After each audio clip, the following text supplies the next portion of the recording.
Abu road station पहुंचते ही एक अलग ही प्रकार की वेशभूषा और पहनावे वाले लोग नजर आने लगे।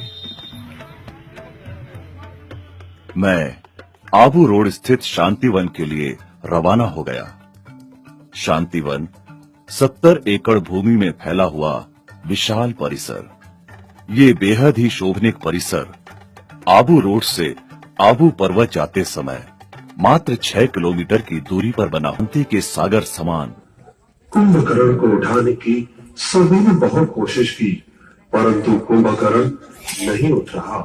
वास्तव में कुंभकर्ण कलयुग रूपी रावण नगरी में अज्ञान अंधकार में सोए मनुष्य का यादगार है।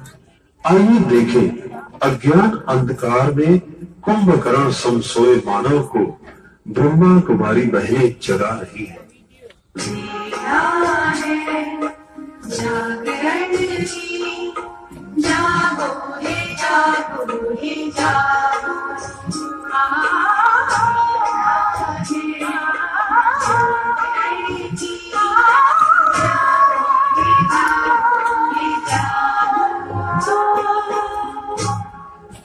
उठो भैया, देखो सृष्टि में फिर से धर्म खाने का समय आ चुका है।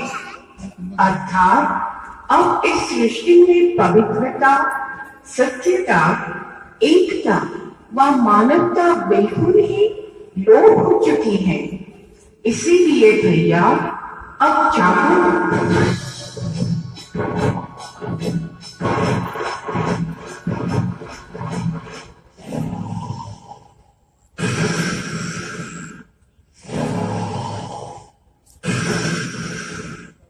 हे प्रिय आत्मन, उठो। अब यह सृष्टि चक्र फिर से कलयुग के अंत का समय दिखा रहा है। धरती पर बढ़ती गर्मी, एटॉमिक बम्स, प्राकृतिक आपदाएं व बीमारियां यह इशारा कर रही है कि अब समय बिल्कुल थोड़ा है। इसलिए जागो, जागो, जागो।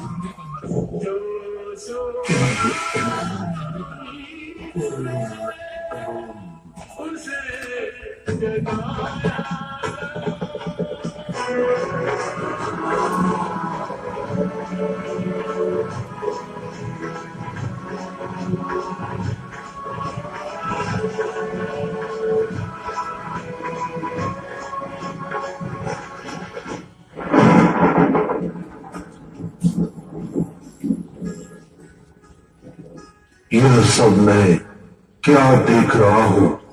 सफेद वस्त्रधारी देवियां, आप कौन हैं? आपने मुझे क्यों जगाया? प्रिय आत्मन, अब सोने का समय नहीं है, क्योंकि सृष्टि परिवर्तन की बेला चल रही है। निराकार शिव परमात्मा इस धरा पर साकार मानवीय तन में अवतरित होकर मानव को देव बनाने की श्रेष्ठ शिक्षा दे रहे हैं। इसीलिए अब अज्ञान नींद से जागो और परमात्मा पिता को पहचानो। क्या कहा? परमात्मा इस धरा पर अवतरित हो चुके हैं? हाँ भैया, ये संपूर्ण सत्य है। अब जल्दी ही ये कलियुगी संसार एक सुंदर सुखमय संसार में परिवर्तन होने वाला है, जिससे स्वर्ग व पैराडाइज कहा जाता है। परमात्मा स्वयं हमें राजयोग सिखाकर आध्यात्मिक गुणों व शक्तियों से सजा रहे हैं। इसीलिए आप भी अपने जीवन को इन अलौकिक खजानों से भरपूर करें। धन्यवाद बहनों, जो आपने मुझे अज्ञान नींद से जगाकर यह संदेश दिया। प्यारे मित्रों, आप भी अवश्य ईश्वरीय ज्ञान व राजयोग सीखकर अपना जीवन धन्य बनाएं। धन्यवाद। ओम शांति। माउंट आबू राजस्थान की रेतीली भूमि पर समुद्र तट से औसतन 1219 मीटर की ऊंचाई पर स्थित है। मनोलुभावन और चिरस्मरणीय सूर्यास्त दृश्य व प्राकृतिक शिल्प सौंदर्य की सूक्ष्मता, कोमलता तथा विशिष्टता से परिपूर्ण है। माउंट आबू हरी भरी जंगली पहाड़ियों के मध्य अरावली पर्वतमाला की सबसे ऊंची चोटी पर दिल्ली से 760 किलोमीटर, अहमदाबाद से 214 किलोमीटर, उदयपुर से 185 किलोमीटर तथा आबू रोड से 28 किलोमीटर दूर राजस्थान के सिरोही जिले में स्थित है। यह एक पर्वतीय, दर्शनीय व पर्यटक स्थल के साथ साथ हिंदू तथा जैन तीर्थ क्षेत्र भी है। प्राकृतिक संपदाओं से परिपूर्ण आबू विशाल मरुस्थल वाले राजस्थान में एकमात्र ऐसा क्षेत्र है जहां आप रेगिस्तानी गर्मी से बचकर एक शीतल वातावरण एवं सुगंधित पवन का रसपान करने आ सकते हैं। एक पौराणिक कथा के अनुसार प्राचीन समय में ऋषियों तथा मुनियों की इस तपोभूमि में एक समय में 33 करोड़ देवी देवता निवास करते थे। एक अन्य लोकोक्ति के अनुसार आबू हिमालय का पुत्र है तथा अरबुदा बुद्धि की पहाड़ी के रूप में भी जाना जाता था। कहते हैं कि आबू पर्वत का नाम अरबुदा के ही नाम पर पड़ा था। चारों ओर से हरे भरे पेड़ों की कतारों तथा ऊंची ऊंची पहाड़ियों से घिरी नयनाभिराम नक्खी झील गंगा के समान ही पवित्र मानी गई है। इसका एक विशेष धार्मिक महत्व है। समुद्र तल से 1200 मीटर ऊंचाई पर स्थित नक्खी झील देश के इकलौती कृत्रिम झील के रूप में भी जानी जाती है। एक कथन के अनुसार इस झील को बालम रसिया नामक एक सिद्ध पुरुष ने अपने नाखूनों से खोदकर मात्र एक रात में बनाया था। इसी कारण यह नक्खी झील कहलाती है। मुख्य बाजार के पास ही स्थित यह झील आबू पर्वत के हृदय स्थल भी कहलाती है और इसके एक ओर बाग बगीचे व मंदिर आदि है तो एक और भारत माता नमन स्थल व दंता सीव तथा दूसरी ओर मुख्य बाजार है, जिसकी वजह से इसका महत्व और भी बढ़ जाता है। आबू पर्वत एक पर्यटक स्थल है, अतः यहाँ हर प्रकार की वस्तुएं, ज्वेलरी, लकड़ी की वस्तुएं, मार्बल की मूर्तियाँ आदि खरीदारी के लिए मिल जाती है। यहाँ के नक्की बाजार, मीना बाजार, राजस्थान हैंडीक्राफ्ट एम्पोरियम, खादी ग्रामोद्योग भवन व बाजार से विभिन्न प्रकार के खिलौने, मूर्तियाँ, साड़ियाँ, तैयार कपड़े व अनेक प्रकार की वेशभूषा व धातुओं के गहने खरीदे जा सकते हैं।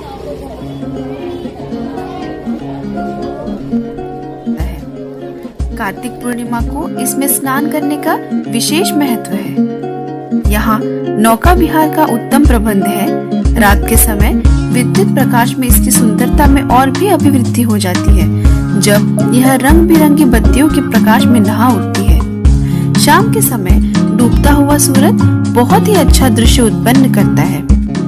यहाँ पे आप गायरो राइड में बैठकर नक्खी झील का 360 डिग्री दृश्य का लुत्फ उठा सकते हैं।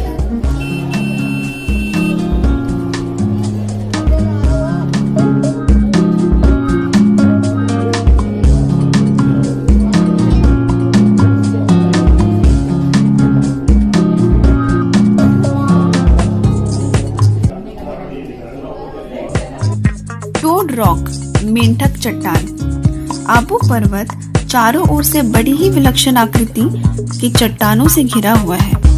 इन्हीं में से एक है नक्खी झील के दक्षिण पश्चिम में एक ऊंची पहाड़ी पर स्थित टोड रॉक। मेंढक के अनुरूप प्राकृतिक कटाव के लिए इस चट्टान से नक्खी झील व आबू शहर का बहुत ही आकर्षक चिर स्मरणीय विहंगम दृश्य दिखाई पड़ता है। टोड रॉक के रास्ते में प्राचीन राजाओं का महल जयपुर हाउस भी पड़ता है। नीचे नक्खी झील से इस ओर देखने से मानो ऐसा लगता है कि कोई मेंढक नदी में छलांग लगाने के लिए तैयार बैठा हो।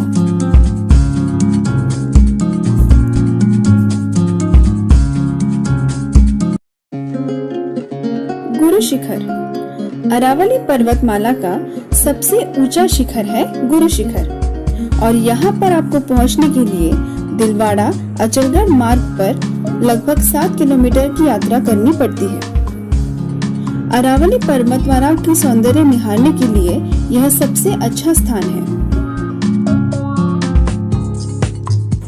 यदि आप माउंट आबू एक निश्चित समय के लिए जा रहे हैं तो आपको गुरु शिखर जरूर जाना चाहिए, क्योंकि यहाँ जाते समय आपको अरावली पर्वतमाला की सुंदरता तो देखने मिलेगी ही, और साथ ही साथ आपको ऐतिहासिक मंदिरों व तीर्थ स्थलों के दर्शन का भी सौभाग्य प्राप्त होगा। यहाँ से आप आबू पर्वत के साथ साथ अरावली पर्वतमाला और आबू रोड के दृश्य निहार सकते हैं। कोट रोड पर स्थित हनुमान मंदिर में हनुमान जी की 10 फीट ऊंची प्रतिमा दर्शनीय है। इस प्रतिमा में हनुमान जी ने राम लक्ष्मण को अपने कंधों पर उठा रखा है। इसी हनुमान मंदिर से 5 किलोमीटर नीचे की ओर जंगलों की सुंदर घाटियों में लगभग 700 सीढ़ियां उतरने के बाद एक सुंदर व रमणीक स्थान गौमुख आता है। माना जाता है कि ऋषि वशिष्ठ को समर्पित इस स्थल पर स्थित अग्निकुंड में ऋषि वशिष्ठ ने यज्ञ कर राजपूतों के 4 कुलों की उत्पत्ति की थी। एक प्राकृतिक जंगली घाटी के मध्य स्थित गौमुख में पत्थर के कृत्रिम गाय के मुख से शीतल पानी का झरना निरंतर प्रवाहित होता रहता है। इस तालाब के आसपास नंदी, ऋषि वशिष्ठ, भगवान राम तथा भगवान कृष्ण की मूर्तियां भी हैं। सनसेट पॉइंट नक्की झील के दक्षिण पश्चिम में स्थित सूर्यास्त दर्शन स्थल मतलब सनसेट पॉइंट का नजारा लेने हेतु हजारों दर्शकों के बैठने के लिए सीढ़ियां बनी हुई है। पहाड़ी के इस अंतिम सिरे के बाद हजारों मीटर नीचा मैदान है, जहां लाल पीले गोले के रूप में सूर्य अदृश्य होता हुआ नीचे उतरता हुआ सुदूर जंगलों में खो जाता है। प्रजापिता ब्रह्म कुमारी ईश्वरीय विश्वविद्यालय नक्की झील के पास पांडव भवन में स्थित प्रजापिता ब्रह्म कुमारी ईश्वरीय विश्वविद्यालय एवं अंतर्राष्ट्रीय आध्यात्मिक क्रांति का विद्यालय है। यह प्रजापिता ब्रह्म कुमारी संस्थान का मुख्यालय भी है, जहां आध्यात्मिक ज्ञान और सहज योग की निःशुल्क शिक्षा प्रदान की जाती है। यहाँ स्थित संग्रहालय में ईश्वरीय ज्ञान व दिव्य बुद्धि पर आधारित सुंदर चित्रों का संग्रह है। यहाँ योग व साधना की जानकारी भी दी जाती है।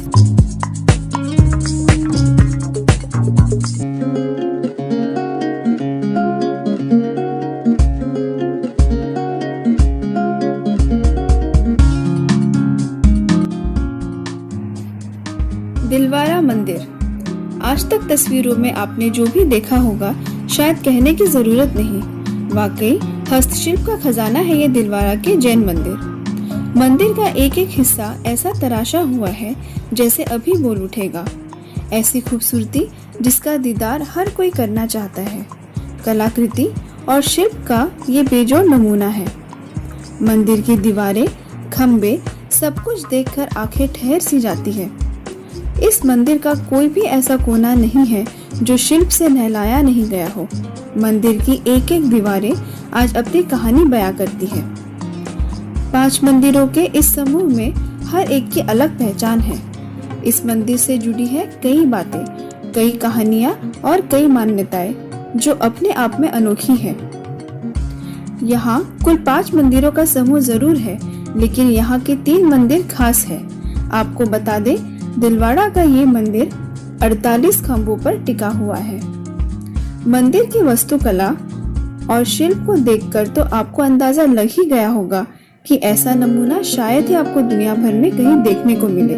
तभी तो कभी एक लेखक ने इस मंदिर को देखकर कहा था कि ताजमहल अपनी जगह होगा, लेकिन ऐसी इमारत दुनिया में कहीं नहीं हो सकती। भले ही दिलवाड़ा का ये मंदिर दुनिया के 7 अजूबों में शुमार नहीं है, लेकिन ये अपने आप में ही एक अजूबा है।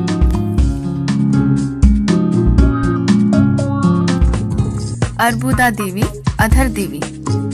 आबू के मुख्य देवी के रूप में मान्य अर्बुदा देवी के प्राचीन मंदिर मुख्य बाजार के उत्तर के बस्ती में 2 किलोमीटर दूर एक पहाड़ी पर स्थित है। मंदिर तक जाने के लिए पहाड़ पर 365 सीढ़ियां बनी हुई है। एक विशाल शिला के नीचे स्थित अर्बुदा देवी का निज मंदिर एक गुफा में है, जिसमें बैठकर जाना पड़ता है। यहाँ प्रतिष्ठित देवी अर्बुदा की मूर्ति हवा में अधर है, इसीलिए इसे अधर देवी भी कहा जाता है। इस मंदिर को आबू का अति प्राचीन तीर्थ माना गया है। अचलगढ़ हिंदू व जैन मंदिरों के साथ साथ अनेक प्राचीन एवं ऐतिहासिक दर्शनीय स्थलों के लिए प्रसिद्ध अचलगढ़ आबू पर्वत से लगभग 11 किलोमीटर दूर स्थित है। आबू पर्वत व दिलवाड़ा से नियमित बस सेवा द्वारा जुड़े अचलगढ़ में अनेक दर्शनीय स्थल हैं, जिनमें प्रमुख है अचलेश्वर महादेव। ईस्वी 813 में निर्मित अचलेश्वर महादेव एक शिव मंदिर है। एक पौराणिक कथा के अनुसार काशी विश्वनाथ ने जब अपना पैर पसारा तो उनका अंगूठा यहाँ तक पहुँचा और उसी से यहाँ एक गड्ढा हो गया। इसीलिए इस मंदिर में शिवलिंग के स्थान पर भगवान शिव के पैर के अंगूठे की पूजा होती है। मुख्य मंदिर के सामने भगवान शिव के वाहन नंदी की एक विशाल पीतल की मूर्ति है। सोना, चांदी, तांबा, पीतल व जिंक आदि 5 धातुओं से बनी इस मूर्ति का वजन लगभग 4 टन है। इस पर अहमदाबाद के बादशाह मोहम्मद बेगड़ा के खजाने की लालच में किए गए प्रहारों के निशान अब तक दिखाई देते हैं।